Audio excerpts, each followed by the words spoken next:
the Today's Light, your ultimate destination for success.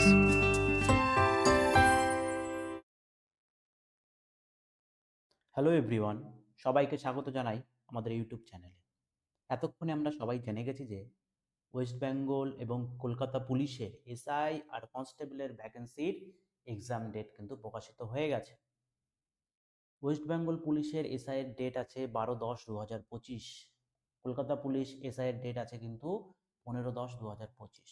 আর কনস্টেবলের date আছে মোটামুটি ওই নভেম্বর আর ফেব্রুয়ারি মাসের দিকে। কিন্তু হাতে আছে মাত্র 2 মাস, তাই তো? 2 মাস আছে তো। এবার অনেকে ভাবছে 2 মাসের মধ্যে গোটা এসআই এর সিলেবাসটা কিভাবে শেষ করব, মাথায় আসছে তো? কিন্তু এই 2 মাসটাকেই আমাদের কাজে লাগাতে হবে, তাই তো? আমাদের এসআই এর পেপার অনেক কি কি কোশ্চেনগুলো আসছে, কি টাইপের দেখো। জেনারেল স্টাডিজের 50টা কোশ্চেন থাকবে, যার মার্ক থাকবে 100। 25টা রিজনিং থাকবে, 25টা ম্যাথ থাকবে, তাই তো?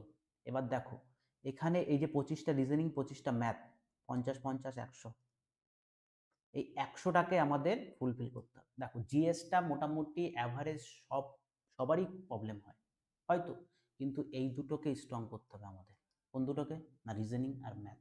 এই দুটোকে যদি আমরা টার্গেট রাখি যে 95+ মার্ক নিয়ে আসবো এই 2 মাসেই, ঠিকই শুনছো, এই 2 মাসেই কিন্তু আমরা 95+ মার্ক নিয়ে আসতে পারি।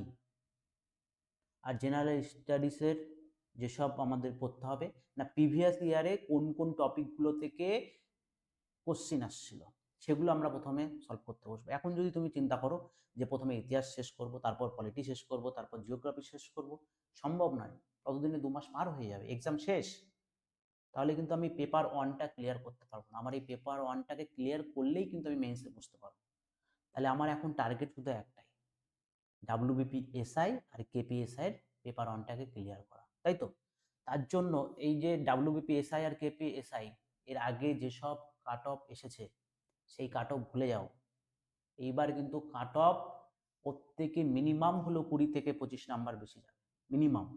তুমি মোটামুটি অ্যাভারেজ ওয়ান অ্যান্ড অ্যাভারেজ ধরে রাখো 140+ যাবে জেনারেলদের কাট অফ, 140+ যাবেই কাট অফ জেনারেলদের। তার জন্য কি করতে হবে, আমি যদি ম্যাথ আর রিজনিংয়ে যদি এখানে যদি নাম্বারটা কম পেয়ে যাই কিনা, এই জেনারেল স্টাডিজটা তো হিউজ পরিমাণে সিলেবাস, এই জায়গাটাতে গিয়ে ওই নাম্বারটা কিন্তু তুলতে তুলনামূলক একটু বেশি কষ্ট হবে।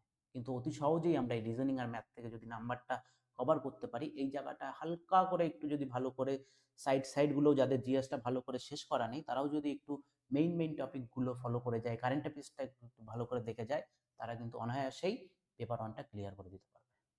বোঝা গেল? আর কত কি নেগেটিভ মার্ক থাকে সেটা তো জানোই।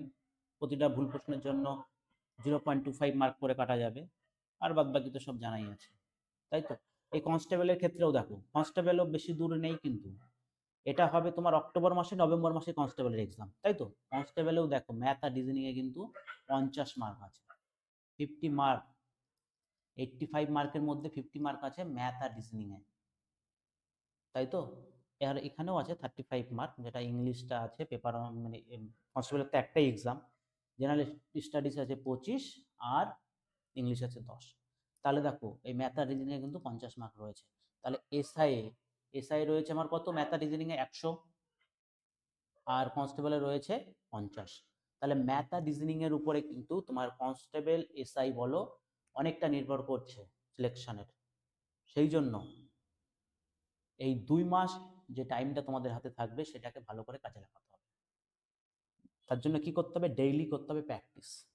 তোমাদের বেসিক যদি কোনোভাবেই শেষ হয়ে থাকে, গোটা সিলেবাসের বেসিক চ্যাপ্টার তোমরা জানো, কোন চ্যাপ্টারে কি কি হয় মোটামুটি যদি জানো, এই 2 মাস তোমরা ধুমধারেক্কা যদি প্র্যাকটিস করো, তোমাদের পেপার ওয়ান ক্লিয়ার আটকাবে না। কিন্তু এই 2 মাস যদি তোমরা প্র্যাকটিস না করো, কত কম সময়ে প্রত্যেকটা প্রবলেম সলভ করতে হবে সেগুলো যদি না করো, তাহলে কিন্তু ভাই পেপার ওয়ান কিন্তু মুশকিল।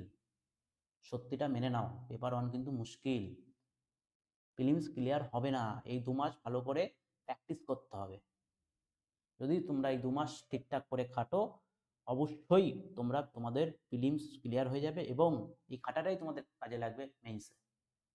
বোঝা গেল? দেখো, এত কথা বলছি কেন, কারণ একটাই, এই চ্যানেলে এখন থেকে ম্যাথ রিজনিং প্র্যাকটিস সেট আসবে। মোটামুটি ধরো তোমাদের এখানে 25টা করে ম্যাথ, 25টা করে রিজনিং করানোর চেষ্টা করা হবে। এবং এক্সাম হলে তোমরা যেভাবে এক্সাম মানে কোনো একটা প্রবলেম যদি এক্সামে আসে, সেই প্রবলেমটাকে আমরা এক্সাম হলে কিভাবে সলভ করব। দেখো বাড়িতে তো বিভিন্নভাবে সলভ করা যায়, কিন্তু এক্সাম হলের মাইন্ড কীভাবে কীরকম থাকবে, সেই কনসেপ্ট কীভাবে আমরা কোন কনসেপ্ট কাজে লাগাবো, সেগুলো ধরেই আমরা এখানে সলভ করব। বোঝা গেল? বোঝা গেল কি না? তার মানে এক্সাম হলে কোনো প্রবলেম যদি আসে, সেটা এক্সামে বসে কীভাবে সলভ করব সেটাই এখানে ওইভাবে করানো হবে। বোঝা গেল? 25টা করে ম্যাথ, 25টা করে রিজনিংয়ের সিরিজ আসবে। তো তোমরা চ্যানেলে যদি কেউ নতুন হয়ে থাকো, অবশ্যই চ্যানেলটি সাবস্ক্রাইব করে রাখবে এবং ভিডিওগুলি কেমন লাগছে সেটি অবশ্যই কমেন্টে জানাবে। যদি কারো কোনো প্রবলেম বুঝতে সমস্যা হয়, নিজের মনে করে কমেন্টে সেটি লিখবে, অবশ্যই তোমাকে উত্তর দেওয়া হবে। বোঝা গেল? চলো প্রবলেম শুরু করি। প্রথমে কি করবে বলো তো? এই যে প্রবলেমটা দিয়েছি আমি বাংলা ইংলিশ দুটো ল্যাঙ্গুয়েজে দিয়েছি, তোমরা প্রবলেমটাকে পড়বে, পড়ে যেটা মনে হয়, যেভাবে মনে হয় প্রবলেমটা সলভ করার চেষ্টা করবে। প্রথমে প্রবলেমটা সলভ করবে, হয়ে গেল তো ভালোই, যদি না হয় তাহলে দেখবে, তখন প্রথমে নিজে থেকে চেষ্টা করবে, তারপর সলিউশনটা দেখবে। বোঝা গেল? চলো শুরু করি। প্রথমে কি বলেছে? গম ও ধানের বাজারের মূল্যের অনুপাত 2:3 এবং একটি পরিবারের ব্যবহৃত ও পরিমাণের অনুপাত 5:4, তাহলে তাদের খরচের অনুপাত কত? তাহলেই আমাদের একটু বেসিকটা জেনে নিতে হবে। আমি এই প্রথম 4-5টা ভিডিও যেগুলো আসবে সেগুলো প্রিভিয়াস ইয়ারের উপরেই বেস্ট করে, তারপর থেকে প্রিভিয়াস ইয়ারের কোশ্চেন যদি আমরা শুধু প্রিভিয়াস ইয়ার করে যাই কিনা, এবার ওরকম অত সহজ কোশ্চেন আসবে না। মানে সহজ বলতে প্রিভিয়াস ইয়ারের মতো সহজ আসবে না, প্রিভিয়াস ইয়ার থেকে একটু টাফ আসবে। সেই টাফ কোশ্চেনগুলো, মানে টাফ বলতে আহামরি খুব টাফ নয়, কিন্তু প্রিভিয়াস ইয়ারের থেকে একটু উচ্চমানের কোশ্চেনগুলো আমরা নিয়ে আসবো। বোঝা গেল? পুরো এক্সাম আশা করি যে রকমের ম্যাথগুলো এবার এক্সামিনার মানে জিজ্ঞাসা করবে, সেই ধরনের ম্যাথগুলোকেই বা রিজনিংগুলোকেই আমরা এই সিরিজে নিয়ে আসবো। তো তোমরা কিন্তু অবশ্যই এই সিরিজটার পাশে থাকবে। বোঝা গেল? হ্যাঁ, যেটা বলছিলাম, ধরো এক্সপেন্ডিচার তো মানে খরচটাকে আমরা কিভাবে নির্ভর করি বলো? কতটা যদি কোনো একটা প্রাইস হয়, তার সাথে কনজাম্পশন, তাই তো? মানে ধরো 5 টাকা কেজি দরের তুমি একটা চাল কিনলে, 5 টাকা কেজি দরে চাল পাওয়া যায় না, কিন্তু 5 টাকা ধরো কোনো একটা আলু কিনলে, যাই কিনলে, সেটা ধরো 2 কেজি কিনলে, তাহলে তোমার মোট এক্সপেন্ডিচার কত হবে? 5 টাকা করে মূল্য, 2 কেজি যদি কেনো, তাহলে তোমার খরচ হবে 10 টাকা। এটাই এক্সপেন্ডিচার মানে কি? Price into consumption. তার মানে খরচ কি? মূল্য আর কত গ্রাম করে তুমি ইউজ করবে বা কতটা ইউজ করছো, সেটা হলো এক্সপেন্ডিচার। তাহলে দেখো এখানে কি বলেছে? বাজার মূল্যের অনুপাত, তাই তো? এখানে গম, এখানে ধান। বাজার মূল্যর অনুপাত কি দিয়েছে? 2:3। আর যেটা ব্যবহার করব সেটা কনজাম্পশন, এর মূল্য কত দিয়ে, রেশিও কত দিয়েছে? 5:4, তাই তো? ধান ও গমের খরচের অনুপাত, তার মানে এক্সপেন্ডিচার চেয়েছে, খরচ চেয়েছে, তাহলে এদের কি করবো? জাস্ট কি আছে না আছে আমি দেখবো না, রেশিও এইভাবে মাল্টিপ্লাই করা যায়। তাহলে এদের কত হবে? মাল্টিপ্লাই করবো 10:12। এটাকে যদি ভেঙে লিখি, মানে 2 করে কাটা যাবে, তাহলে 5:6। বাস, এটাই আনসার। বোঝা গেল? যদি কোনো প্রবলেম আটকে যায় বা বুঝতে সমস্যা হয়, অবশ্যই সেটা কমেন্ট করবে, কমেন্টে উত্তর দেওয়ার চেষ্টা করব। চলো নেক্সট প্রবলেম দেখি। বাবার বয়স ছেলের বয়সের 3 গুণ, 12 বছর পর বাবার বয়স ছেলের বয়সের দ্বিগুণ হবে, ছেলের বর্তমান বয়স কত? এই বয়সের অঙ্কগুলো এক্সাম হলে আসবেই, আসবেই, লিখে নাও, আসবেই। দেখো এই প্রবলেমগুলো যদি এক্স ধরে করি কিনা, অনেকটা টাইম লাগবে। এক্স ধরে করবো না, এগুলোকে করব ডবল অ্যালিগেশন লাগাবো। এটাকে কি আছে, যা আছে শুধু স্টেপ বাই স্টেপ লিখবো, সলিউশন করব। দেখো বাবা ছেলে, তাই তো? কি বলেছে? প্রথমে কি বলেছে? বাবার বয়স ছেলের বয়সের 3 গুণ, তাহলে ছেলের যদি 1 হয় তাহলে বাবার কত হবে? 3, তাই তো? বাবার বয়স ছেলের বয়সের 3 গুণ, তাহলে ছেলে যদি 1 হয় বাবা কত হবে? 3। এবার কি বলেছে? 12 বছর পর বাবার বয়স ছেলের বয়সের 2 গুণ হবে। ছেলের বয়স কত? 1, তখন বাবার বয়স হবে কত? 2। এটা তো বলেছে, কিন্তু এটা বলেছে কত? 12 বছর পর। +12 +12, 12 বছর পর শুধু বাবার বয়স বাড়বে? নয়, ছেলের বয়সও 12 বছর বাড়বে, ওই জন্য নিচে নিচে 12 লিখলাম। এবার কি বলছে? ডবল এলিগেশন লাগাবো। কি করে লাগাবো দেখো, 3 × 1 এর সাথে মাল্টিপ্লাই করব, অনের সাথে 2 মাল্টিপ্লাই করব, তারপর বড়টা থেকে ছোটটা মাইনাস কি করব, কেনাকিনি গুণ করব, তারপর বড়টা থেকে ছোটটা মাইনাস করব। তাহলে 3 ইন্টু 1 কত হবে 3, 1 আর 2 মাল্টিপ্লাই করলে 2, তাহলে 3 থেকে 2 মাইনাস করলে কত হবে 1। বোঝা গেল এটা কি করলাম? আর লিখে দিই 3 মাইনাস 2 ইকুয়ালস টু কি হবে 1, ইকুয়ালস টু আবার নিচের লাইনে করব এইভাবে 2 আর 12 গুণ করলে কত হয় 24, 1 আর 12 গুণ করলে কত হয় 12, তার মানে 24 মাইনাস 12, তাহলে 1 এর ভ্যালু কত 12। বোঝা গেল?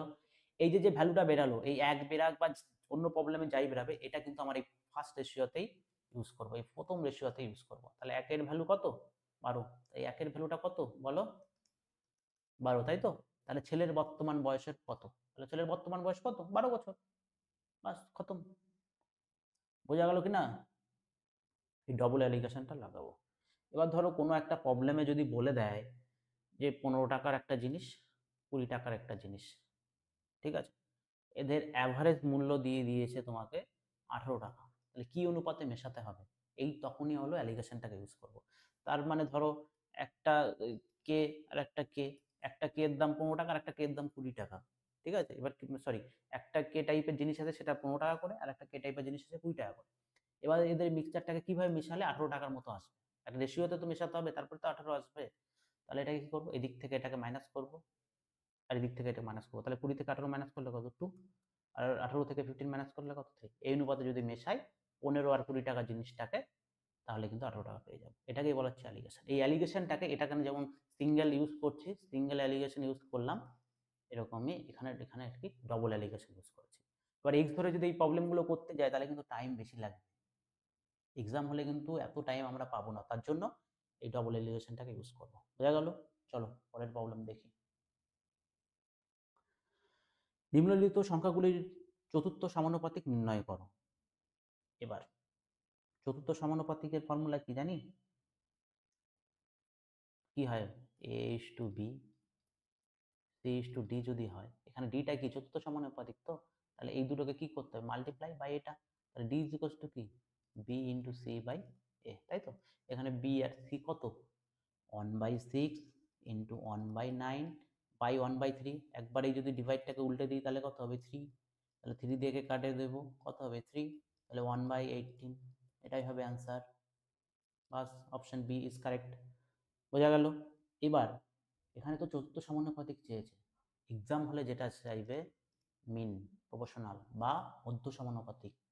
কি মিন প্রপোর্শনাল বা মধ্য সমানুপাতিক, এটা লিখে নাও, এসআই বা কনস্টেবল যে কোনো একটা এক্সামে পাবি। এটার ফর্মুলা হলো root over AB, root over AB. দেখা গেল তোমাকে বলে দিয়েছে 16 আর 4 এদের মধ্যে মিন প্রপোর্শনাল বা মধ্য সমানুপাতিক কত, তাই তো? তাহলে কি হবে রুট ওভার 16 ইন্টু 4, তার মানে কত হবে 16 ইন্টু 4 কত 64, মানে 8, এটাই অ্যান্সার। বাস হয়ে যাবে। মিন প্রপোর্শনাল, চতুর্থ সমানুপাতিক তোমরা কমেন্ট করবে, তৃতীয় সমানুপাতিক কি করে বের করবো সেটা কমেন্টে জানাবে অবশ্যই। চলো পরের প্রবলেম দেখি কি বলেছে।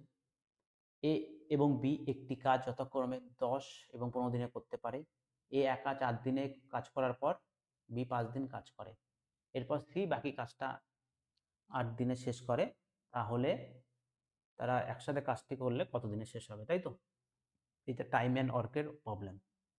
টাইম অ্যান্ড ওয়ার্কের আমরা পরবর্তীতে আস্তে আস্তে বিভিন্ন প্রবলেম যখন করব, গোটা চ্যাপ্টারটাই আস্তে আস্তে শেষ করার চেষ্টা করবো। দেখো এ আর বি এর প্রথমে কি বের করতে হবে আমাদের, এফিসিয়েন্সি বা ক্ষমতা বের করতে হবে। তাহলে এ একটি কাজ কত দিনে করে 10 দিনে, বি একটি কাজ কত দিনে করবে 15 দিনে, তাই তো? এবার এদের কি করবো এফিসিয়েন্সি বের করবো, তার জন্য আমাদের কি নিতে হবে একটা এদের এলসিএম নিতে হবে, তাই তো?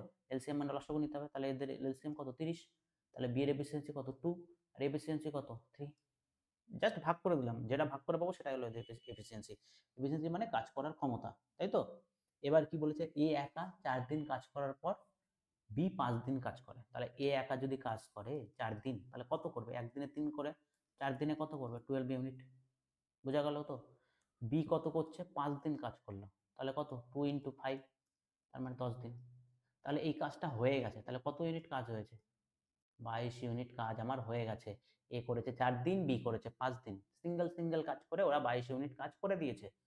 আমার টোটাল কাজ কত, এদের যেটা লসাগু পাবো সেটাই তো টোটাল কাজ। টোটাল কাজ কত 30, তাহলে অবশিষ্ট রিমেনিং কাজ তোমার কত রয়েছে বলো, 30 থেকে 22 বাদ দিলে কত হবে 8, তাই তো। এবার কি বলেছে, সি বাকি কাজটা করে 8 দিনে শেষ করে দেয়। তাহলে কাজ রয়েছে, সি এসে কাজ করেছে 8 ইউনিট, সেটা করেছে 8 দিনে। তাহলে সি এর এফিসিয়েন্সি বের করবো কত, টোটাল ওয়ার্ক যেটা করেছে কত দিনে করেছে সেটা দিয়েই তো ভাগ করলেই তো আমার এফিসিয়েন্সিটা বেরিয়ে যাবে। তাহলে এফিসিয়েন্সি কত 1, তাহলে সি এর এফিসিয়েন্সি কত 1। তাহলে এর এফিসিয়েন্সি পেয়ে গেছি, বি এর পেয়ে গেছি, সি এর এফিসিয়েন্সি পেয়ে গেছি, তাই তো। তাহলে একসাথে কাজটা শেষ করলে কত দিনে শেষ করবে, তাহলে এ প্লাস বি প্লাস সি এর এফিসিয়েন্সি কত 3 প্লাস 2 প্লাস 1 6, তাহলে টাইম কত লাগবে বলো, টোটাল কাজ কত 30, টোটাল এফিসিয়েন্সি কত 6, তার মানে 5 ডে। বোঝা গেল। এফিসিয়েন্সি গুলোকে যদি বের করি আর ওদের এলসিএম যেটা পাবো সেটাই টোটাল। এবার কতটা ইউনিট কাজ করছে তাকে তার ডে দিয়ে যদি ভাগ করে দিই তাহলে তার এফিসিয়েন্সি পেয়ে যাবো। বোঝা গেল। চলো পরের প্রবলেম দেখি। দেখো কি বলেছে, the average of the 3 number is 80, the first number is 10 more than twice the second, and second number is 10 less than the twice the third, what is the lowest number, তাই তো। তাহলে তিনটে সংখ্যার গড় কত বলে দিয়েছে 80, তাহলে তিনটে সংখ্যার সাম কত হবে বলো, বল কত হবে, 80 কে 3 দিয়ে গুণ করতে হবে, তাহলে 240, তাই তো। এবার কি বলেছে, এখানে তিনটে নাম্বার বলেছে, first second third, A B C দিয়ে ধরলাম। তাহলে first number is 10 more than the twice of the second, তাই তো। Are the second number is 10 less than the thrice of the third, তাহলে আমাকে কোনটা ধরতে হবে, 3 নম্বরটাকে ধরলাম এক্স। তাহলে সেকেন্ড নাম্বার কি হবে, the second number is 10 less than the thrice of the third, মানে 3x থেকে 10 কম। বোঝা গেল। এবার ফার্স্ট নম্বরটা কি, 10 more than the twice of the second number. প্রথমে কি করব, এটাকে ডবল করব, 3x মাইনাস 10 প্লাস, বোঝা গেল। এটাকে যদি সলভ করি 6x মাইনাস 20 প্লাস 10, তার মানে হবে 6x মাইনাস 10, তাই তো। তাহলে এটা পেলাম এ, এটা পেলাম বি, এটা পেলাম সি। এবার সাম কত পেয়েছি 240, তাহলে 6x minus 10 plus 3x minus 10 plus x equal to কত 240। তারপরে এখন দেখো 9x plus x 10x minus 20, এদিকে আসলে কত হবে প্লাস 20, তার মানে 260, x ইকুয়াল টু কত 26। বোঝা গেল। কি চেয়েছে কি, what is the lowest number, কত ডি। বোঝা গেল। চলো পরের প্রবলেমটা কি বলেছে, একটি হলঘরের দৈর্ঘ্য তার প্রস্থের চেয়ে 5 মিটার বেশি, হলঘরের ক্ষেত্রফল বলে দিয়েছে 84 বর্গমিটার, তাহলে হলঘরটির দৈর্ঘ্য প্রস্থ কত। দেখো এই ফর্মুলাগুলো তোমরা জানো, তাও একবার বলছি ঝালিয়ে নাও। যদি আয়তক্ষেত্রের দৈর্ঘ্য যদি এল হয়, লেন্থ যদি বি হয়, তাহলে এর পরিমাপ কত, পরিমাপ 2 ইন্টু এল প্লাস বি, তাই তো। ক্ষেত্রফল কি হবে বলো, ক্ষেত্রফল মুখে মুখে বলো এল ইন্টু বি, তাই তো। এবার এটা তো সবাই জানি, এবার যদি কর্ণ চাই, কর্ণর ফর্মুলা কি, রুট ওভার এল স্কোয়ার প্লাস বি স্কোয়ার। বোঝা গেল। এর ইউনিট কি হবে, ইউনিট স্কোয়ার, এর ইউনিট, এর ইউনিট। বোঝা গেল। দেখো এবার কি বলেছে, একটি হলঘরের দৈর্ঘ্য তার প্রস্থ হচ্ছে 5 মিটার বেশি, তাহলে length is equals to breathe plus 5, তাই তো। এটা তো, তাহলে হলঘরের ক্ষেত্রফল, ক্ষেত্রফলের ফর্মুলা কি বললাম, length B plus 5 into B is equals to কত 84, তাই তো। এবার দেখো এখানে এটাকে যদি আমরা সলভ করতে যাই, দেখো এখানে কি হবে, সলভ করতে গেলে B square plus 5b equals to 84, তাই তো। করবো না, করবো না, এত দূর করবো না, আসবো না। কেন আসবো না, 84কে যদি ভাঙি, 84 ক্ষেত্রফল তো, দুটো সংখ্যার মাল্টিপ্লাই করেই তো 84 আসছে, তাহলে একে যদি ভাঙি তাহলে কত হবে বলো, প্রথমে কত 7 দিয়ে যদি দিই 1 আর 2, তাই তো। আর এদের মধ্যে গ্যাপটা কত হবে 5, 5 আছে, বেরিয়ে গেল অ্যান্সার অপশন ডি, ঠিক। তারপরেও বড় কথা, এই প্রবলেমটা প্রিভিয়াস ইয়ারের, অপশনগুলো আমি চেঞ্জ করিনি। দেখো কোনটাকে মাল্টিপ্লাই করলে আমার 84 আসে, অপশন ডিতে করলেই আসে। আমার প্রবলেমটা কি করার প্রয়োজন আছে? নেই। এই অপশনগুলোকে আমি চেঞ্জ করিনি, কিন্তু এটা যদি নাও আসে, ধরো অপশনগুলো সেম থাকলো, কিন্তু তাও তো আমরা বের করতে পারবো যে দুজনের মধ্যে গ্যাপ কত হবে, 5, ওদের মাল্টিপ্লাই করলে কত আসবে, 84। 12 আর 7-এরই পসিবল, আর কারো পসিবল নয়। এটাও যদি আমরা দেখি, প্রবলেম করার প্রয়োজনই নেই। বুঝতে পারলে? এইগুলো টেকনিকগুলোকে এক্সাম হলে কাজে লাগাতে হবে, কোনটুকু করব কোনটুকু করবো না। বোঝা গেল? চলো, খুবই খুবই খুবই ইম্পর্টেন্ট, এক্সামিনার ফেভারিট কোশ্চেন বলতে পারো এটা। কি বলছে? If a seller sold to different sari at 400 each and made a profit 20% on the first and the loss of 20% on the second। তার মানে একই দামে বিক্রি করেছে, 400 টাকা করে এক একটা জিনিস বিক্রি করেছে। একটাতে কি হয়েছে, ওই সেলারের 20% প্রফিট হয়েছে, আর একটাতে কি হয়েছে, 20% লস হয়েছে। তাহলে কি বলেছে, ওই সেলারের, ওই বাবুর প্রফিট হয়েছে না লস হয়েছে? দেখো, সেলিং প্রাইস যদি সেম হয়, সেলিং প্রাইস সেম, তার মানে সরি, বিক্রয় মূল্য যদি তোমার সেম হয়, আর যদি প্রফিট পার্সেন্ট আর লস পার্সেন্টটাকেও যদি তোমাদের সেম দিয়ে দেয়, তাহলে তোমাদের ভেবে নিতে হবে না, মানে চিরন্তন সত্য, একটা লস হবে। বোঝা গেল? তাহলে profit tata, no profit no loss tata, পড়ে থাকলো কি 4% লস। অপশন ঠিক। এখানে যেহেতু এটা আছে, ঠিক আছে। লসের যদি আরেকটা অপশন থাকো, তখন কি করব? কিছু করব না। কি করবো বলো দেখি? লস যে পার্সেন্টগুলো দিয়েছে কিনা, গুণ করবো, বাই 100 করবো, বাস, খেলা খতম। জাস্ট কেটে দেবো 4% লস। বোঝা গেল?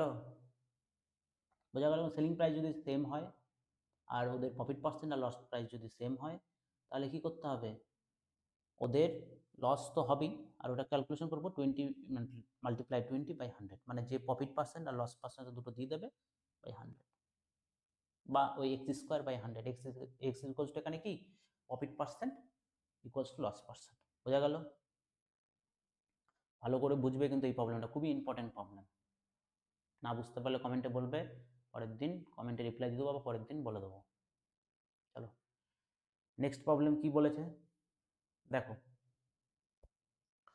একটি ডেটল ও জলের মিশ্রণে 80% জল রয়েছে। এই 60 লিটার মিশ্রণে কত লিটার যোগ করলে নতুন মিশ্রণে জলের পরিমাণ হবে 75%? তাই তো? তাহলে একদিকে কি আছে, ডেটল, একদিকে কি আছে, ওয়াটার। একটি ডেটলের জলের মিশ্রণে 80% জল রয়েছে, তাহলে আছে কত, 80% জল, ডেটল কত, 20%। এদের যদি রেশিও বের করি, তাহলে কত হবে, 1:4, তাই তো? এবার এটা কি বলছে, 60 লিটারের একটা মিশ্রণ আছে, কত লিটার ডেটল যোগ করলে নতুন মিশ্রণে 75% জলের পরিমাণ হবে? তাহলে এখানে যদি 75 হয়, তাহলে এখানে কত হবে বলো, 25, তার মানে কত, 1:3, তাই তো? 1:3 তো? হ্যাঁ। তাহলে দেখো, এখানে কি অ্যাড করতে বলেছে বলো? ডেটল যোগ করতে বলেছে। জল কি কিছু নড়াচড়া করতে বলেছে? বলেনি। বলেছে কি? বলেনি। তাহলে ডেটল ওয়াটারের প্রথমে ইনিশিয়ালি আমাদের রেশিও কত ছিল, 1:4। ফাইনাল কত আছে, ফাইনাল কত হলো, 1:3, তাই তো? ডেটল আমাদের যোগ করতে হবে, কিন্তু ওয়াটার আমাকে সেম রাখতে হবে, সেম। ওয়াটার কি করতে হবে, সেম। তাহলে এই দুটোকে সেম করব, তার জন্য এখানে কি করব, 3 দিয়ে মাল্টিপ্লাই, এখানে কি করব, 4 দিয়ে মাল্টিপ্লাই, তাই তো? যদি এই যে লেফট সাইডে 4 আর 3 কেও যদি মাল্টিপ্লাই করি, এই সাইডেও মাল্টিপ্লাই হয়, তাহলে এখানে কত হবে বলো, 3:12, 4:12, তাহলে এখানে কত হলো, 1 ইউনিট, তাই তো? 1 ইউনিট। তাহলে প্রথমে আমাদের মিশ্রণ কত ছিল, 15, 3 লিটার, 3 ইউনিট ডেটল আর 12 ইউনিট ওয়াটার। তার মানে 15 এর ভ্যালু যদি 60 হয়, তাহলে একের ভ্যালু কত, 4 লিটার। বোঝা গেল? এই 4 লিটারের আনসার। বোঝা গেল কি না? তাহলে আমাদের ওই রেশিওগুলোকে বের করে, তো আমি তো এখানে এটা রেশিওগুলো দেখে নিচ্ছি, ওই জন্য মনে হচ্ছে প্রবলেমটা বড়, কিন্তু প্রবলেমটা খুবই ছোট। এই রেশিওগুলো যদি তোমরা মনে মনে করে নাও, যে 80% জল রয়েছে, তার মানে 4, আর ডেটল আছে কত, 1। 75% জল থাকলে তাহলে ওয়াটারের রেশিও কত হবে, 3, ডেটলের কত হবে, 1। তাহলে এখানে আমাদের ওয়াটারগুলো নড়াচড়া করিনি, ডেটল অ্যাড করেছি, তার মানে ওয়াটার সেম ছিল, তাহলে ওয়াটারগুলোকে সেম করব, তাদের রেশিওটাকে সেম করলাম। এখানে 4 আছে, এখানে 3 আছে, তাহলে এখানে 3 দিয়ে এখানে 4কে মাল্টিপ্লাই করলে সেম হয়ে যাবে। তাহলে 3:12, 4:12 সেম হয়ে গেল ওয়াটার। তাহলে 3 থেকে কত আসলো 4, কত ইউনিট বেড়েছে 1। তাহলে আগে আমার কোয়ান্টিটি কত 3 আর 12, তার মানে 15 এর ভ্যালু 60, তাহলে 1 এর ভ্যালু কত 4 লিটার। বোঝা গেল?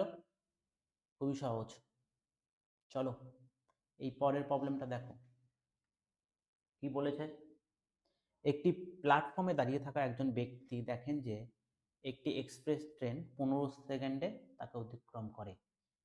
যদি ট্রেনটির গতিবেগ 60 কিলোমিটার পার ঘন্টা হয় তাহলে ট্রেনটির দৈর্ঘ্য কত। এর জন্য কিছু বলতে হবে। কি বলতে হবে? একটা যদি পোল হয়, একটা যদি মানুষ হয়, তাই তো, একটা গাছ হলো, একটা মানুষ ধরো, ঠিক আছে, তারপর কি একটা পোল একটা গাছ, এগুলো যদি হয়, কোনো পয়েন্ট যদি হয়, এগুলোকে ট্রেন কি করবে, তার যা লেন্থ সেটা যদি ওভারটেক করে তাহলে এগুলো ওভারটেক করা হয়ে যায়। বোঝা গেল? ভালো করে বুঝো, কোনো একটা পোল, কোনো মানুষ, কোনো পয়েন্টকে যদি অতিক্রম করা বলে, ট্রেনের লেন্থ ওভারটেক করলেই ওদের ওভারটেক করা হয়ে যাবে, মানে ওদের অতিক্রম করা হয়ে যাবে।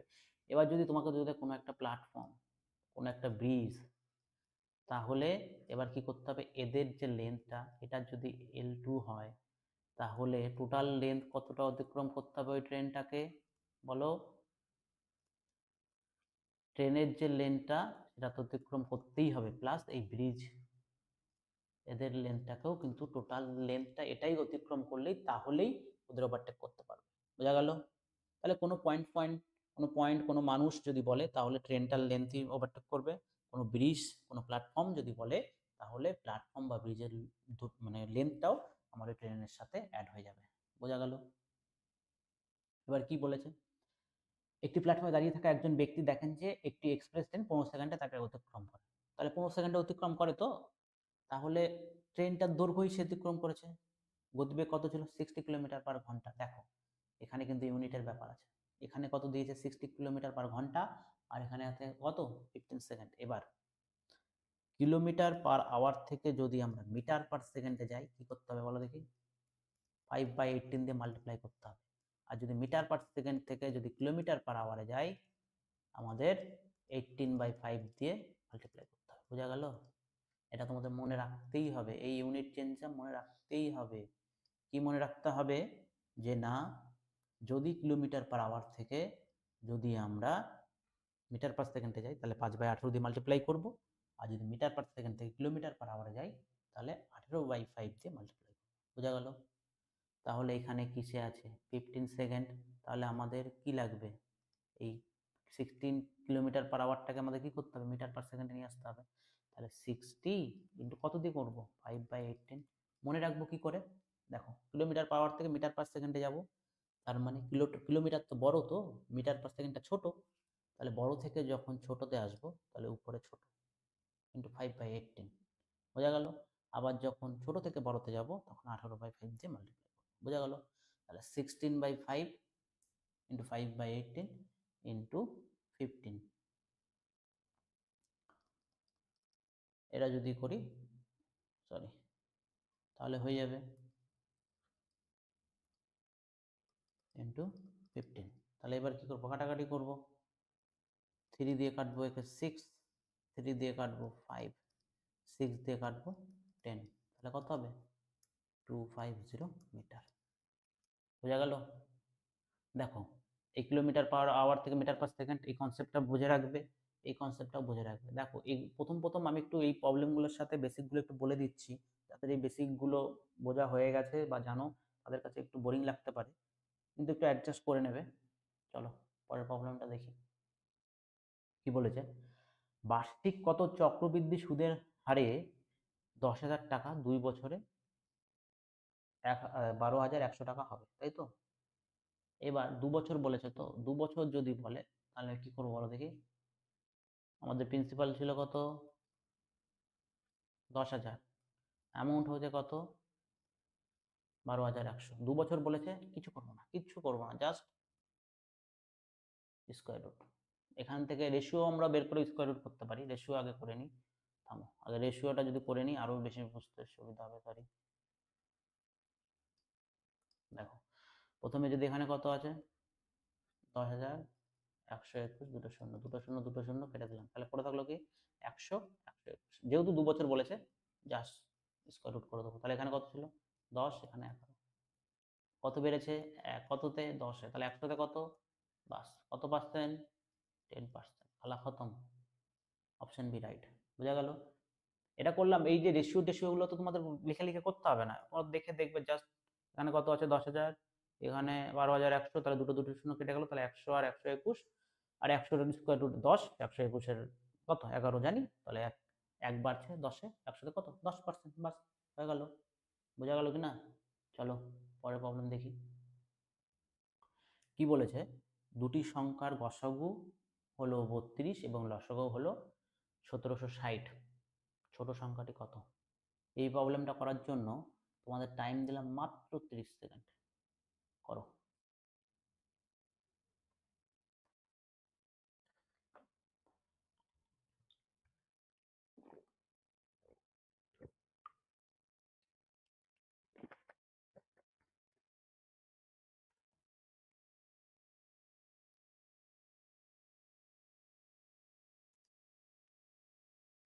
দেখো দুটি সংখ্যার গসাগু কত বলেছে 32, লসাগু কত বলেছে 1760, তাই তো? ছোট সংখ্যাটি কত? এবার আমাদের এটার জন্য একটু জানতে হবে লসাগু মানে এলসিএম, এটাকে বলছি লসাগু, আর একটা হচ্ছে গসাগু, তাই তো? আমার হচ্ছে এইচসিএফ, তাই তো? একটা এলসিএম একটা এইচসিএফ।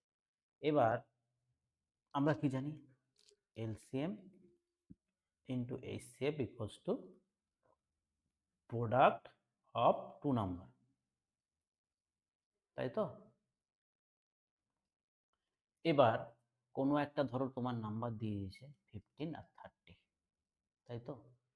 এদের এলসিএম আমরা কত জানি, এলসিএম হবে 30 আর এইচসিএফ হবে কত 15। এবার এইচসিএফটা কি, এইচসিএফ হাইস্ট কমন ফ্যাক্টর আর এলসিএম হলো লোয়েস্ট কমন মাল্টিপল। এবার এই 15-এর সাথে এর একটা মাল্টিপল থাকবে, এটা একটা মাল্টিপল থাকবে, আর যে মাল্টিপলগুলো হবে সেগুলো কি হবে কোপ্রাইম। এখানে আর একটা টাইম চলে আসলো কোপ্রাইম। কোপ্রাইম মানে, কোপ্রাইমটার মানে কি, যাদের সাথে কোনো লিঙ্ক নেই, মানে যাদের ফ্যাক্টরে কোনো লিঙ্ক নেই, যেমন 8 আর 9, এরা কিন্তু একে একে কিন্তু প্রাইম নাম্বার নয়। 8 একটা প্রাইম নাম্বার না, 9 একটা প্রাইম নাম্বার না, কিন্তু 8 আর 9 একে অপরের প্রাইম নাম্বার। কেন? 8-এর কোনো ফ্যাক্টর 9-এর মধ্যে নেই, আর 9-এর কোনো ফ্যাক্টর 8-এর মধ্যে নেই। এবার তুমি বলতে পারো এক এক তো ভাই সবার ক্ষেত্রেই আছে, ওটা কোপ্রাইমের কোনো ডেফিনেশনে পড়ে না। এক বাদ দিয়ে কোনো ফ্যাক্টর এদের যাদের মধ্যে কমন থাকবে না তারাই হলো কোপ্রাইম। আবার দুটো প্রাইম নাম্বারের মধ্যেও কোপ্রাইম হতে পারে, বা প্রাইম নাম্বার ছাড়াও কোপ্রাইম হতে পারে। বোঝা গেল? চলো এবার প্রবলেমে ফিরে যাই। কি বলেছে, দুটি সংখ্যার গসাগু হলো 32, লসাগু হলো 1760, তাহলে সংখ্যা ছোট সংখ্যাটি কত, তাই তো? তাহলে এখনই কি বললাম, গসাগু দিয়ে থাকবে, তাহলে একটি সংখ্যা ধরলাম 32a আর একটা সংখ্যা ধরলাম 32b, তাহলে এটা হলো সংখ্যা দুটির গুণফল ইকুয়ালস টু কি, এলসিএম ইস টু এইচসিএফ। এখনই ফর্মুলা বললাম, তাহলে এই যে কেটে গেল, তাহলে একটা 32 দিয়ে একটা 32 কেটে দিলাম, আর একটা 32 দিয়ে এখানে কাটবো, ঠিক আছে? 5 দিয়ে যদি 32-কে কাটি তাহলে কত হবে 160, আর 160 দিয়ে দিতে হলে আবার 16 থাকবে, এখান থেকে শূন্য নামবে, বাস 55। তাহলে এ ইন্টু বি থাকলো কত 55, তাই তো? এবার এ আর বি এর এমন দুটো মান বলো যাদের গুণফল হলো 55 এবং তারা যেন কোপ্রাইম হয়। কি হবে? একটাই তো পসিবল, 55 আসে কি করে, 5 ইন্টু 11, 5 ইন্টু 11। তাহলে স্মলেস্ট নাম্বার কত, স্মলেস্ট নাম্বার কি এখান থেকে 5 বলে দেবো, 5 বলে দেবো। এখানে যদি অপশনে 5 থাকে তাহলে কি আমরা যদি একটা এখানে 5 বলে দেয় তাহলে 5টাকে মার্ক করবো না, এই 5টা কি, 5টা তো এখানে গুণ হবে, তাহলে 32 ইন্টু 5 10 60, এটাই হবে অ্যান্সার। এবার তুমি বলো যে 11-এর সাথে কেন মাল্টিপ্লাই করলাম না, মানে চেয়েছে কি ছোট সংখ্যা, 11 দিয়ে যদি 32-কে মাল্টিপ্লাই করি তাহলে তো সেটা বড় সংখ্যা বেরিয়ে যাবে। বোঝা গেল? এখানে 2-3টা কনসেপ্ট বলেছি, এলসিএম ইন্টু এইচসিএফ কি, product of equals to product of two number, আর এইচসিএফ কি খাবে, কোনো একটা নাম্বারের মধ্যে ফ্যাক্টরগুলো নিয়ে বসে থাকবে, হাইস্ট কমন ফ্যাক্টর। বোঝা গেল? কোপ্রাইমেরও যেটা বুঝতে কিভাবে বুঝবো সেটা বলে দিলাম। চলো 12 নম্বর কি বলেছে দেখো, যদি একজন ব্যক্তি একটি জিনিস 5% লাভে বিক্রি করেন, তাহলে তিনি 5% ক্ষতিতে বিক্রি করার চেয়ে 15 টাকা বেশি পান। তাহলে জিনিসটির ক্রয় মূল্য কত? ভালো প্রবলেম। কি বলেছে? যদি একটি জিনিস, কি বলেছে, একটি জিনিস 5% লাভে বিক্রি করেন, তাই তো? আমরা সিপি কত ধরবো বলো? এটা যদি 100 ধরি, জানি না সিপি কত, 100 ধরছি। 5% যদি লাভে করে তাহলে কততে বিক্রি করবে? 105। এটা প্রফিটের ক্ষেত্রে, এটা সিপি আমরা ধরে নিয়েছি। আর 5% ক্ষতিতে বিক্রি করলে কততে বিক্রি করবে? 95। 100 টাকার জিনিস 5% প্রফিটে বিক্রি করলে কত টাকায় বিক্রি করবে? 105 টাকায়। আর 5% ক্ষতিতে বিক্রি করলে কত? 95 টাকায়। ওই জন্য 100 টাকা ধরেছি, যাতে ইজি ক্যালকুলেশনটা করতে পারি। ঠিক আছে, এদের মধ্যে গ্যাপটা কত বলেছে? 15 টাকা। কিন্তু আলটিমেটলি কত গ্যাপটা? কত? 10। এই 10-এর ভ্যালুই কত দিয়েছে? 15। তাহলে 1-এর ভ্যালু কত? 15/10। কিন্তু 100-এর ভ্যালু কত? যেহেতু আমরা 100 ধরেছি কিনা সিপি, 100-এর ভ্যালু তো বের করবো। তাহলে 0 দিয়ে 0 কেটে গেলাম, তাহলে কত হবে? 150। এটাই তো অ্যান্সার, তাই না? ওই জন্য কোনো এই কস্ট প্রাইস প্রফিট লসের প্রবলেমগুলোতে আমরা সিপিটাকে ম্যাক্সিমাম টাইম 100 টাকা ধরবো, যাতে আমাদের ক্যালকুলেশনগুলো খুবই সহজ হয়। তাহলে সিপি ধরলাম 100 টাকা, 5% প্রফিটে বিক্রি করলে কত হবে? 105 টাকা। 5% লসে কত হবে? 95 টাকা। ডিফারেন্স কত? 10। এই 10-এর ভ্যালু দিয়েছি কত? 15। 100-এর ভ্যালু কত? 150। বাস, খেলা খতম। চলো পরের প্রবলেমটা কি বলেছে? একটি নির্দিষ্ট হারে 3 বছরের জন্য কিছু পরিমাণ টাকা সরল সুদে রাখা হয়েছিল। টাইম বলে দিয়েছে। এখান থেকে আমরা টাইম বুঝতে পেরে গেলাম। সুদের হার 1% যদি বেশি হতো তাহলে আরো 5100 টাকা বেশি পাওয়া যেত। তাহলে আসল কত? তাই তো? তাহলে 3 বছরের জন্য ইউজ করেছে। টাইম আমার 3 বছর। সুদের হার যদি 1% বেশি হতো তাহলে কত? 5100। এবার এটাকে যদি আমরা পিআরটি দূরে করতে যাই কিনা, অনেক টাইম লাগবে, কিন্তু আমরা করব না। সিধা হিসাব দেখো, 3 বছরের জন্য রেখেছিল 1% বেশি, সরল সুদ বলেছে তো। 3 বছর 1% যদি করে বেশি পেত, তাহলে টোটাল কত পার্সেন্ট বেশি পেত? 3%। এই 3%-এর ভ্যালুই কত দিয়েছিল? 5100 টাকা। তাহলে 1%-এর ভ্যালু কত বলো? 1700 টাকা। তাহলে আমার লাগবে কত? আসল সবসময় কি 100%? সবসময় আসল মনে রাখবে 100%। তাহলে 1%-এর ভ্যালু যদি 1700 পেয়ে যায়, তাহলে 100%-এর ভ্যালু কত? বাস, খতম। বোঝা গেল কিনা? তাহলে 3 বছরের জন্য রেখেছিল, 1% বেশি হলে কত পার্সেন্ট বেশি পেত? 1% করে 3 বছরে কত বেশি পেত? 3%। এই 3%-এর ভ্যালুটাই কত দিয়েছে? 5100 টাকা। তাহলে 1%-এর ভ্যালু কত? 1700 টাকা। 100%-এর ভ্যালু কত? 17000 টাকা। বা এই যে কত, এটা। বোঝা গেল? চলো পরের প্রবলেম। কেমন লাগছে সেটা অবশ্যই কমেন্টে বলো। বোঝা গেল? আর কোনো প্রবলেম যদি বুঝতে সমস্যা হয় অবশ্যই সেটা কমেন্টে জানাবে। আর চ্যানেল নতুন হলে চ্যানেলটা কিন্তু একটু সাবস্ক্রাইব করে রাখবে। বোঝা গেল? চলো পরের প্রবলেম কি বলেছে? এটা সংখ্যা তো করিয়ে দিয়েছি, এই প্রবলেমটা হয়ে গেছে, সরি, এই প্রবলেমটা হয়ে গেছে, আগে করিয়ে দিয়েছি। দেখো, কোন ক্ষুদ্রতম সংখ্যা 12, 15, 20 এবং 25 দ্বারা বিভাজ্য? কোন ক্ষুদ্র সংখ্যা এদের বিভাজ্য? তাহলে ক্ষুদ্রতম সংখ্যা যদি বিভাজ্য হয় তাহলে কি এদের কি ক্ষুদ্রতম বললে কি নেব? এলসিএম। তাহলে 12, 15, 20, 25-এর এলসিএম নিতে হবে, যেটা হবে সেটাই অ্যান্সার। তাহলে 25, 20, 15 এদের এলসিএম নিতে হবে। তাহলে 12, 15, 20, 25, তাই তো? এবার দেখো, এখানে অপশানগুলো টেস্ট করলে আমাদের বেশি ভালো হয়। প্রথমে 12, 15 দেখছি। 12, 15 দেখছি তো, এখানে দেখবো আমরা 3 দিয়ে যাচ্ছে কি? এটা 3 দিয়ে যায়, তার মানে যে সংখ্যাটা এলসিএম হবে সেটা 3 দিয়ে যাবে। এটা যাচ্ছে? যাচ্ছে না, প্রথমেই বাদ। তারপরে কি দেখবো? এই যে 4। 4 দিয়ে ডিভিজিবিলিটি রুল দেখার নিয়ম কি? লাস্টের দুটো যদি যদি 4 দিয়ে ডিভিজিবল যায়, বা লাস্টে যদি দুটো জিরো থাকে, তাহলে এটা কি আছে? আছে কি? নেই, বাদ। আর একটা কি দেখবো বলো? কি দেখবো? এটাও হবে, এটাও হবে। কোনটা নেব? 300। কেন?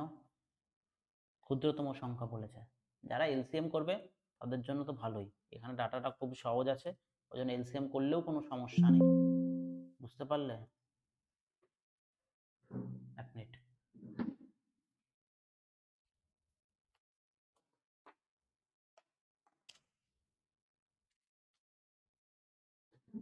দেখো এখানে যদি প্রথমে নিই 5 দিয়ে দিই তাহলে কত হবে? 12, 3, 4, 5, তাই তো? এবার 3 দিয়ে দেবো 4, 1, 4, 5, 4 দিয়ে দেবো 1, 1, 1, 5, তাহলে 3 4 যা কত? 12, 5 5 যা 25, 25 ইন্টু 12 কত হবে? 300। এলসিএম করলে তো হয়ে গেল, কিন্তু এখানে ডাটাগুলো সহজ আছে। কিন্তু যেখানে যদি বড় বড় ডাটাগুলো দিত তখন আমরা কিভাবে করতাম? এই যে বিভিন্ন ধরনের ফ্যাক্টরগুলো আছে কিনা, এই ফ্যাক্টরগুলো যে দেখতাম। প্রথমে করলাম 12 আর 15 দেখতাম, 12 আর 15 এর মধ্যে কি ঢুকে আছে? 3। এই যে 200 যায় 3 দিয়ে? যায় না। তারপরে 20 এর মধ্যে কি ঢুকে আছে? 4, 4 দিয়ে 150 যায়? যায় না। তাহলে পড়ে থাকতো কি? 300 আর 600। প্রথমে যেহেতু লোয়েস্ট নাম্বার, ক্ষুদ্রতম সংখ্যা চেয়েছে, 300 এর মধ্যে দেখছি সবাই ডিভিজিবল যাচ্ছে, 300 অ্যান্সার। বোঝা গেল? 600ও যায়, কিন্তু এখানে ক্ষুদ্রতম সংখ্যা চেয়েছে, ওই জন্য 300 আমরা এখানে সঠিক আনসার। বোঝা গেল? চলো পরের প্রবলেম দেখি। দেখো কি বলেছে, একটি সমবায় সংস্থায় 45 জন পুরুষ 12 দিনে 10,000টি বৈদ্যুতিক ভাল্ব তৈরি করতে পারে। সংস্থাটি 9 দিনে 10,000টি বৈদ্যুতিক ভাল্ব তৈরি করার একটি অর্ডার পেয়েছে। ওই অর্ডারটি পূরণ করতে হলে কতজন পুরুষ নিয়োগ করতে হবে? ঠিক আছে, এখানে দেখো M1 D1 H1 by W1, মনে পড়ছে ফর্মুলাটা? M2 D2 H2 by W2, মনে পড়ছে? মনে যদি পড়ে, মনে একবার একবার বলে নাও। M মানে কি? মানুষ, D মানে ডে, H মানে ঘন্টা, এই W1 মানে কি? ওয়ার্ক, কতটা ওয়ার্ক করছে। বোঝা গেল? এটা equals to M2 D2 H2 by W2। বোঝা গেল? কম্পেয়ার করে হবে। এবার দেখো 45 জন মানুষ 12 দিনে 10,000টি ভাল্ব তৈরি করতে পারে, তাহলে 9 দিনে 10,000টা ভাল্ব তৈরি করবে কতজন মানুষ? তাহলে এটা এটা কেটে গেল, 9 দিকে কাটলাম 5, তাহলে 60 ইজ ইকুয়ালস টু M, তাই তো? এখানে কি বলেছে? এই অর্ডারটি পূরণ করতে হলে আর কতজন পুরুষ নিয়োগ করতে হবে? এখানে কি 60 মার্ক করে দেবো? 60 মার্ক করে দিলে কিন্তু হয়ে গেল, খেলা খতম। 60 মার্ক করলে দিলে আমি তো ঠিকই অপশন মার্ক করে আসছি, এক্সামিনার কি করে ভুল দিল না? এখানে কি বলেছে? এই অর্ডারটি পূরণ করতে হলে আর কতজন পুরুষ নিয়োগ করতে হবে? আগে তো আমার 45 জন ছিল, তাহলে এখন কত লাগবে? কত টোটাল লাগবে? 60, তার মধ্যে আগে তো 45 জন ছিল, তাহলে আমার এখন কতজন লাগবে টোটাল? হলো 15। বোঝা গেল? এটাই কারেক্ট আনসার। যেহেতু আমার আগে 45 জন ছিল, তাহলে আমার এখন 15 জন নতুন নিয়োগ করতে লাগবে। বোঝা গেল? যদি বলতো কতজন মিলে কাজটি সম্পন্ন করবে, তখন হতো 60। ওই জন্য প্রশ্নটা ভালো করে পড়তে হবে, তাড়াহুড়োয় এই মিস্টেকগুলো যাতে না হয়, মাথায় রাখতে হবে। চলো দেখো এই পরের প্রবলেমটা কি বলেছে। পরের প্রবলেমটা বলেছে, একটি চা বিক্রেতা 250 টাকা প্রতি কেজি চায়ের দামের এ এর সাথে 150 টাকা প্রতি কেজি চায়ের বি অনুপাতে 2:5 অনুপাতে মিশ্রিত করলে এবং সেই মিশ্রণটা 200 টাকা প্রতি কেজিতে বিক্রি করেন, তাহলে তার লাভের শতকরা হার কত? তাহলে এখানে কি করব? দেখো এ আর বি, এতে কত? 250 টাকা, বিতে কত? 150 টাকা হিসাবে কত? 2:5 অনুপাতে, তাহলে এটা 2 আর এটা ধরলাম 5, তার মানে কত? এখানে 500, এখানে কত? 750, তার মানে কত? 1250। এটা তার কি হলো? সিপি। তাহলে এসপি কত হবে বলো? 200 টাকা করে বিক্রি করেছে 7 কেজি, কত? 1400 টাকা। তাহলে সিপি হলো 1250 টাকা, এসপি হলো 1400 টাকা। তাহলে আমরা প্রফিট পার্সেন্টেজ কি করে বের করি? টোটাল প্রফিট, টোটাল প্রফিট কত? 150 বাই সিপি কত? 1250 ইন্টু 100, তাই তো? 0 0 কেটে দিলাম, 5 দিয়ে কাটলাম 3, 5 দিয়ে কাটলাম 25, 25 দিয়ে কাটলে 4, 12%। বোঝা গেল? চলো পরের প্রবলেম। পরের প্রবলেমটা কি বলেছে, একটি নির্দিষ্ট পরিমাণ টাকা চক্রবৃদ্ধি সুদের হারে 6 বছরে কত হচ্ছে? 2.5 গুণ হয়, তাহলে একই পরিমাণ টাকা 18 বছরে কত গুণ হবে? এইগুলো ফর্মুলা দিয়ে যদি এখন করতে যাই, সেই a is equals to P into 1 plus R by 100 to the power n, তারপর সব ভ্যালু বসিয়ে বারবার, তারপর ওখান থেকে বের করব আর এর ভ্যালু, তারপর করব পি এর ভ্যালু, দিন পার। তাহলে কিভাবে করব? দেখো এটাকে যদি ভাঙে তাহলে কত হবে? 5/2, তাই তো? তাহলে 5/2 হচ্ছে কত? 6 বছরে, তাই তো? 6 বছরে আড়াই গুণ হয় কিনা? তাহলে ওই টাকা 18 বছরে কত গুণ হবে? এটা হলো বছর, এটা হলো গুণ, যা আছে তাই লিখেছি। আড়াই গুণ মানে 5/2 গুণ হয় 6 বছরে, 18 বছরে কত গুণ হবে, তাই তো?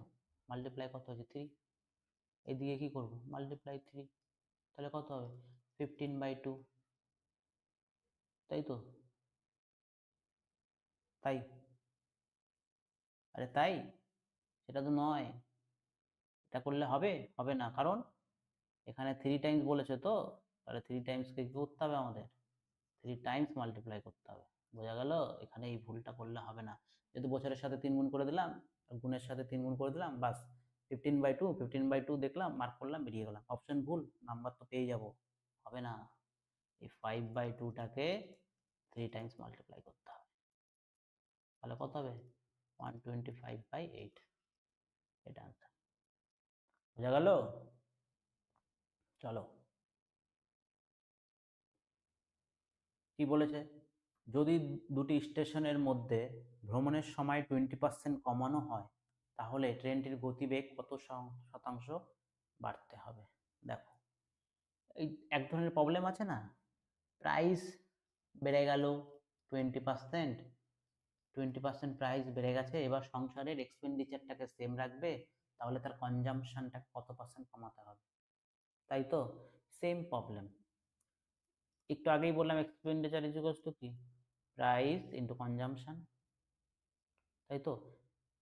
এবার এদের এই গুণফলটাকে যদি কনস্ট্যান্ট হয়, মানে এক্সপেন্ডিচার যেমন ফিক্সড কনস্ট্যান্ট রাখতে হবে, তাহলে এরা কি হয়? রিভার্সলি প্রপোর্শনাল, মানে একটা বাড়লে একটা কমবে, একটা কমলে একটা বাড়বে, তাই তো? দেখো এখানে যদি 5 × 4 হয় কিনা, এটা 20। এবার 20টাকে ফিক্সড রাখতে হবে, তাহলে এটা যদি 4 হয়ে যায়, প্রাইসটা যদি কমে যায়, তাহলে কনজাম্পশন করতে 5 করতেই হবে, তাহলেই তো এটা 20 থাকবে, তাই না? বোঝা গেল? দেখো এটাও সেম। দুটি স্টেশনের মধ্যে কি বলেছে? ভ্রমণের সময় 20% কমানো হলো। 20%-এর ফ্র্যাকশন কি? এই ফ্র্যাকশনগুলোকে কিন্তু মুখস্থ রাখতে হবে। 1/5, তাহলে যেহেতু কম, তাহলে মাইনাস, তাহলে 5 থেকে কী হচ্ছে? 4 হচ্ছে। যেহেতু এখানে ট্রেনের সময় আর স্পিড কি, ডিস্টেন্স তো ফিক্সড, এই এ আর বি ধরো ডিস্টেন্স, ডিস্টেন্স তোমার ফিক্সড, ডিস্টেন্স তোর কিছু কম বেশি হচ্ছে না, তাহলে এই টাইম আর স্পিডটাই কি হবে? রিভার্সলি। তাহলে এখানে কি হয়েছে? এখানে টাইম 5 থেকে 4 হলো, তাহলে স্পিড কি হবে? 4 থেকে 5। তাহলে কি হবে? ট্রেনের গতিবেগ কত শতাংশ বাড়বে? কত বাড়বে? 1, কততে? 4 × 100, 25%। সেম প্রবলেম এগুলোই, এই যে প্রাইস কনজাম্পশন বললাম, সেম প্রবলেম এগুলো। বোঝা গেল? 25% আনসার। বুঝতে না পারলে অবশ্যই বলবে। চলো, পরের প্রবলেমটা কি বলেছে? শ্যাম বার্ষিক 6% সরল সুদে কিছু টাকা ধার নিয়েছিল। সে তার বন্ধুকে 15,600 টাকা ফেরত দিয়েছে। যদি সে 12,000 টাকা ধার নিয়ে থাকে, তাহলে সে কত কত বছর পর টাকাটা ধার দিয়েছে, তাই তো? তাহলে কেমনে করিব? কেমনে করিব বলিয়ে? দেখো এখানে ইন্টারেস্ট কত হয়েছে? 3,600। প্রিন্সিপাল কত? 12,000।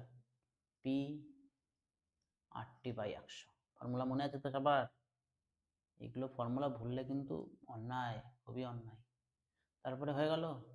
এবার 0 দিয়ে এই 0 কাটে দিলাম, এটা দিয়ে কাটলে 30, 6 দিয়ে কাটবো 5, টি ইজ ইকুয়ালস টু কত? 5 বছর। বোঝা গেল? সিম্পল ইন্টারেস্টের ফর্মুলা কি? Interest is equals to P 80/100। এগুলো ভুললে চলবেই না, এগুলো তো একদমই, এগুলো ভুললে চলবেই না। চলো পরের প্রবলেম কি বলেছে?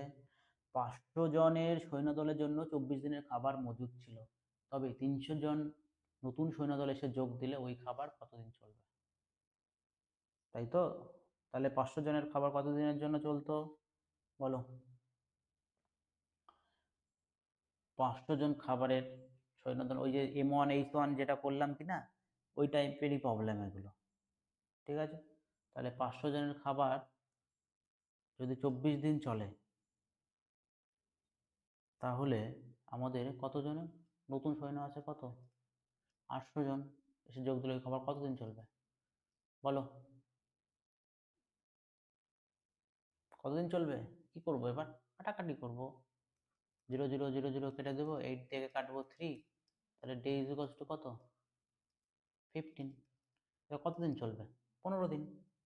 বোঝা গেল? ওই যে একটু আগে বললাম না, M1 D1 H1 by W1 equals to M2 D2 H2 by D2, sorry কি বললাম, M1 D1 H1 by W1 equals to M2 D2 H2 by W2, তাই তো? এখানে এই সেম কনসেপ্টটাই কাজে লাগিয়েছি, যেহেতু এখানে খাবারের পরিমাণ কি সেম, খাবার তো বাড়ে কমেনি, তার জন্য কি হবে, খাবার তো সেমই রয়েছে। তাহলে খাবার যদি সেম থাকে, তাহলে লোকের সংখ্যা বেড়েছে, তাহলে লোকের সংখ্যা বেড়ে হলে কি হবে, দিন কি হবে, কমে যাবে। ওই জন্য দেখো 500 জন খাবার যদি 24 দিন খেতে পারতো, 800 জন মিলে ওই খাবারটা কত দিনে শেষ করবে? আরো কম টাইম লাগবে কি না? ওটাই করেছি এখানে। বোঝা গেল? চলো পরের প্রবলেম দেখি। দেখো, M জন লোক কি করেছে, 8 টাকা দিয়ে একটি জিনিস কিনতে সম্মত হয়েছিল। যদি 4 জন লোক সরে দাঁড়ায়, তবে একই দামে জিনিস কিনতে প্রত্যেককে আর কত বেশি টাকা দিতে হবে? খুবই ভালো প্রবলেম।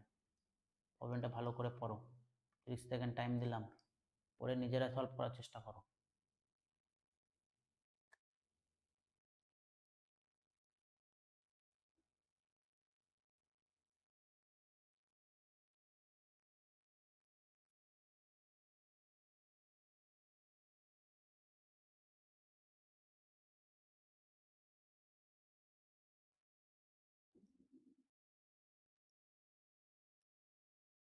দেখো কি বলেছে, a man agreed to purchase an article for rest r, if 4 men drop out, how much more will be each have to contribute to purchase the article? ধরো একটা আর্টিকেল 8 টাকা দিয়ে m জন লোক কেনার জন্য সম্মতি দিয়েছে, এবার কি হয়েছে, 4 জন লোক নেবে না, তাহলে ওই এম জন লোকের মধ্যে 4 জন লোক নেবে না, তাহলে যে যে লোকগুলো নেবে, তার মানে m-4 লোক, তাহলে 4 জন নেবে না, টোটাল লোক কত ছিল, m নেবে না কত, 4, তাহলে m-4 জন তো নেবে কি না, এদের তাহলে কত টাকা করে বেশি দিতে হবে, তাই তো? প্রথমে শর্টকাটটা বলে নিই। তাহলে প্রতিটা লোকের কত দাম পড়ছিল, r/m, 4 জন লোকের, তাহলে 4 জন লোকের দামটা কত হবে, 4r/m। একজন লোক কত করে কিনেছিল, r/m, 4 জন লোক কত করবে, 4r/m, তাই তো? তাহলে এই টাকাটা এক্সট্রা, এই টাকাটা এক্সট্রা, এক্সট্রা কেন বলো? কারণ এটা হলো ওই 4 জনের মূল্য। একজনের মূল্য কত, r/m, 4 জনের মূল্য কত, 4r/m। এবার এই টাকাটাকে কি করতে হবে, বাকি যে লোকগুলো নেবে তাদের মধ্যে ডিস্ট্রিবিউট করতে হবে। লোকগুলো নেবে কত, m-4, বাই m-4 এর মধ্যে ডিস্ট্রিবিউট করে দেবো, তাহলে এটা কি 4r/m ইন্টু 1/m-4, বাস। তাহলে কি 4r/m into m-4, 4r/m into m-4। তাহলে এটাকে ঠিকঠাক করে লিখলে কি হবে, একটা অপশন মিলছে না, তার মানে কি ভুল করেছি না, অপশনগুলো একটু ভেঙে দিয়েছে, m²/4m, তাহলে কোনটা, অপশন বি, 4r/m²-4। বোঝা গেল? তার মানে এখানে কি বলেছে, আমাকে ইন্ডিভিজুয়ালি যদি কিনতে যাই, তাহলে আমাকে কত টাকা দিতে হবে, r/m, 4 জন কিনবে না, তাহলে 4 জনের দামটা কত হচ্ছে, 4r/m, সেটাকে যারা নেবে তাদের মধ্যেই তো ডিস্ট্রিবিউট করতে হবে, নেবে কতজন, m-4 জন, তাহলে m-4 দিয়ে ডিভাইড করে দিলাম, বাস। ওটাই, খুবই সহজ আছে, একটু ল্যাঙ্গুয়েজের গোলমাল আছে, ওটাকেই তোমাকে ধরতে হবে। বোঝা গেল? চলো পরের প্রবলেম কি বলেছে, যদি একটি নির্দিষ্ট সময়ের জন্য বার্ষিক 4% সরল সুদের হারে আসল ও সুদের অনুপাত হয় 5:2, তাহলে আসলটি কত বছরের জন্য জমা করা হয়েছিল? সরল সুদ বলেছে,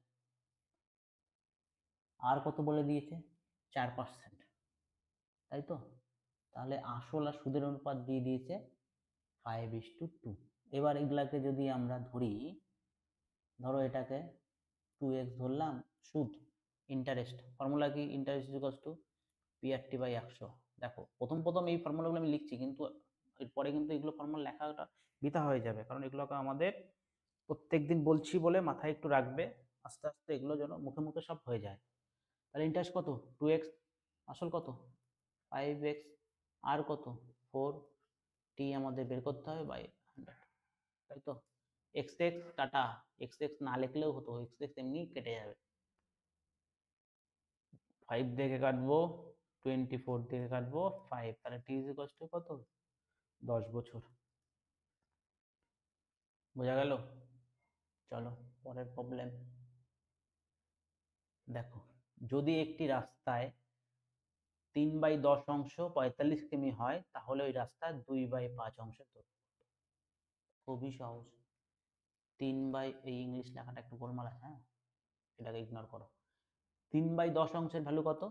45, তাহলে 15, তাহলে গোটা রাস্তাটা কত? 150। তাহলে সেই রাস্তায় 2/5 অংশ কত? 2/5 বের করবো। 5 দিয়ে কাটলে কত হবে বলো? 60 কিলোমিটার। বোঝা গেল কিনা? দেখো আমি এগুলো করছি, কোনো সিকোয়েন্স মেনটেন নেই, তোমাদের বোঝার জন্যই করছি। চলো পরের প্রবলেমটা দেখো, ভালো প্রবলেম আছে। এই 20-র ভ্যালু, 1125 এর ভ্যালু, 567 এর ভ্যালু, এটার ভ্যালু, এটার ভ্যালু, দেখো এরা কেউই পারফেক্ট স্কোয়ার নেই।